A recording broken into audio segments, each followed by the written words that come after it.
In a quiet, sunlit classroom of Ridgewood High, two girls sat side by side, Ava Morgan and Lena Brooks. They were the kind of friends who finished each other's sentences, shared secrets no one else knew, and promised they'd never let the world change them. Ava was the calmer one, warm eyes, soft voice, a heart too gentle for her own good. She believed loyalty was everything. Lena, on the other hand, had a spark. Bold, ambitious, the kind of energy that drew people in. She dreamed big, talked fast, and loved being the center of attention. They were inseparable through college, whispering about futures filled with success and laughter. When they graduated, Ava landed a job as a graphic designer in a startup, and Lena joined her a few months later as a social media manager. It felt perfect. Two best friends conquering adulthood together. But somewhere between late night deadlines and shared coffee mugs, small cracks began to appear. Invisible, but real. Lena started to change. She laughed louder when others were watching. She began taking credit for ideas Ava quietly created.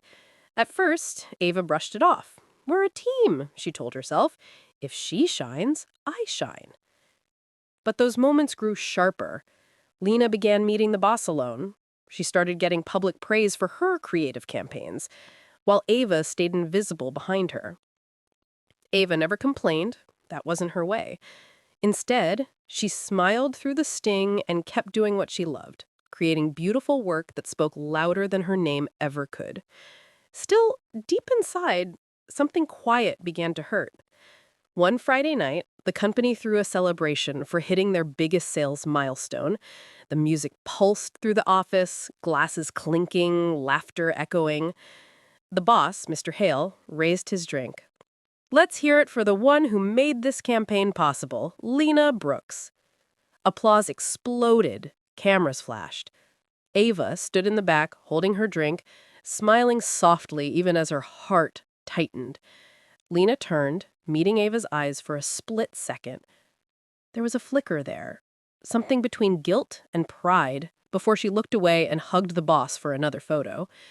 That night, Ava walked home alone under streetlights that blurred through her unshed tears. A few weeks later, rumors started spreading. Someone had told management that Ava had missed deadlines, that her designs were slowing the team down.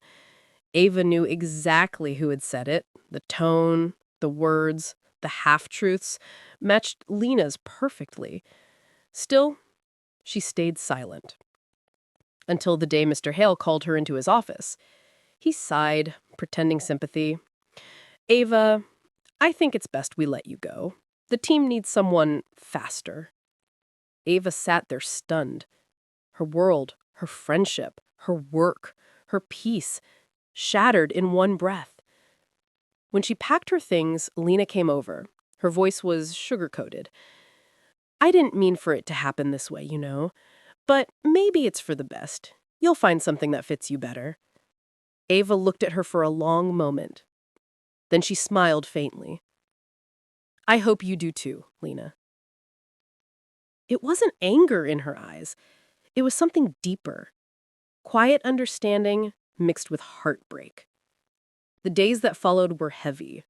Rejection emails, unpaid bills, silence from people she thought were friends.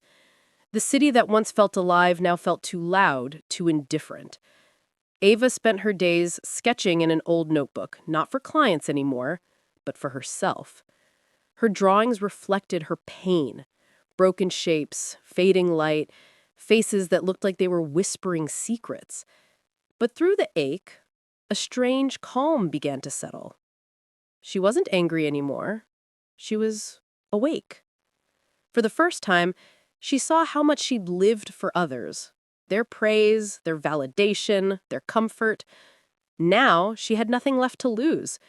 And that, she realized, was freedom. Months later, Ava was sitting in a small cafe sketching quietly when a woman approached her table. Excuse me, she said, smiling. Are you the artist who did that mural on 5th Street? The one with the broken clock and blooming flowers? Ava nodded, surprised. That piece went viral. I run a small creative agency, and we're looking for someone with your vision. Would you consider working with us? That day, Ava's story began to turn. Her art started gaining attention online. People resonated with her themes of loss and rebirth. She was finally being seen, not because she shouted louder, but because her truth spoke quietly and powerfully. A year later, Ava Morgan had become a name people recognized. Her art exhibitions were filled with emotion, each piece a reflection of pain turned into beauty. She spoke at creative conferences, sharing her journey not as a tale of revenge, but of rediscovery. One night, after a gallery event, she received a message on her phone. "Hey, Ava, it's Lena. Can we talk?" Ava stared at the message for a long time. Then she typed back, "Sure, tomorrow. My studio, 6 p.m." Ava's art studio smelled faintly of paint and cedar. The walls were lined with her journey, pieces that whispered pain, forgiveness, and quiet strength. At exactly 6, the door creaked open. Lena stepped inside, heels clicking softly on the wooden floor. She looked different. Tired eyes, an expensive outfit that somehow couldn't hide the weight she carried. For a moment, they just stood there. Two old friends, two different worlds. Lena tried to smile. "You look amazing, Ava. I've been following your work. You've really made something of yourself." Ava's expression stayed calm. "Thanks. You look the same." The words hung in the air like dust in sunlight. Lena glanced around the room, her gaze landing on a large painting, a girl standing in the rain, holding an umbrella full of holes. She stared at it for a long moment. "That one's sad." Ava's voice was quiet. "It's not sad, it's honest." Lena finally exhaled. "I owe you an apology for what I did, for taking credit, for what happened at the company. I was stupid, jealous. I thought if I had the spotlight, I'd finally be someone." Her voice cracked slightly.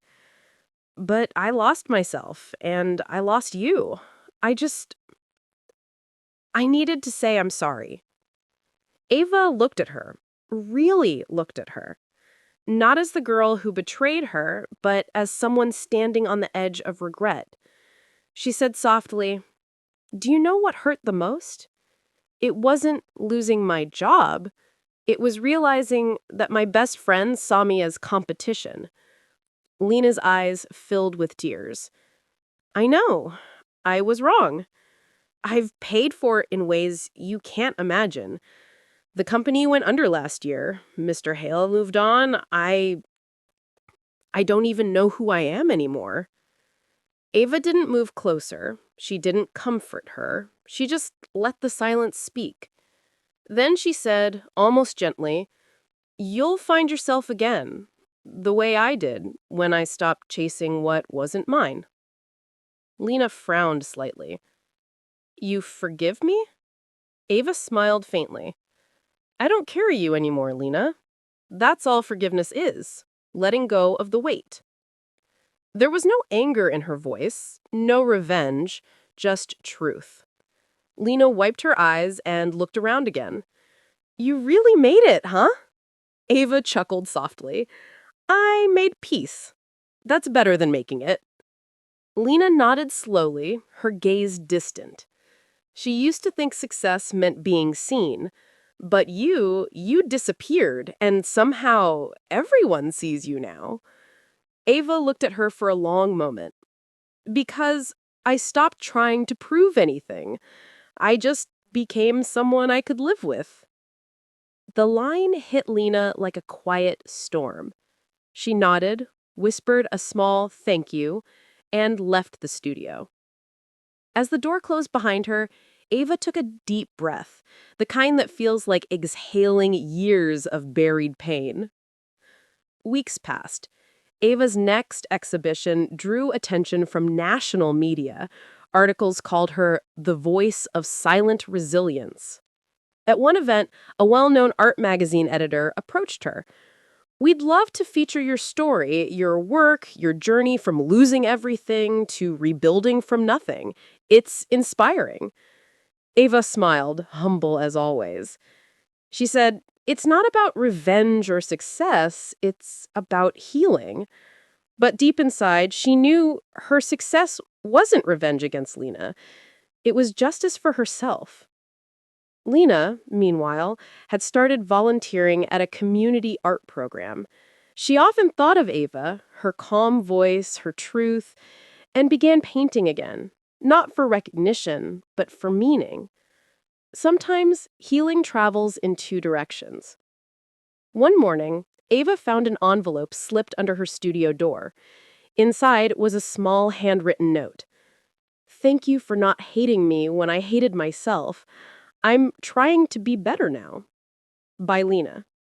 Ava smiled softly. She placed the letter in her journal, not as a memory of betrayal, but as proof that pain can evolve into peace. Months later, Ava stood on a stage giving a talk about art and resilience. The hall was filled with students, artists, and dreamers. She began with a quiet smile. "There was a time when I thought betrayal was the end of everything I believed in, but I was wrong. Sometimes betrayal breaks what isn't meant to last, so we can rebuild what truly belongs to us." The audience listened, spellbound. Her voice carried the kind of calm that comes only from surviving storms. She ended her speech with a line that stayed in everyone's mind long after she walked off the stage. "If someone's betrayal destroys you, rebuild yourself so beautifully that they no longer recognize what they tried to break." Applause filled the hall. Cameras flashed. But Ava wasn't thinking about fame. She was thinking about that quiet moment years ago, walking home alone under the streetlights after losing everything. She had no idea then that she was already on her way to finding her true strength. That night, Ava returned to her studio. She stood before a half-finished painting, a woman standing tall in front of shattered glass, her reflection no longer broken but whole. She picked up her brush and finished the final stroke, a streak of gold cutting through the cracks. Then she whispered, "Thank you, Lena. You taught me what I couldn't have learned any other way." The camera would pull back, the soft light fading around her figure, the sound of gentle rain outside symbolizing cleansing. Sometimes life breaks you just to rebuild you stronger, and sometimes betrayal isn't the end, it's the beginning of who you were always meant to be.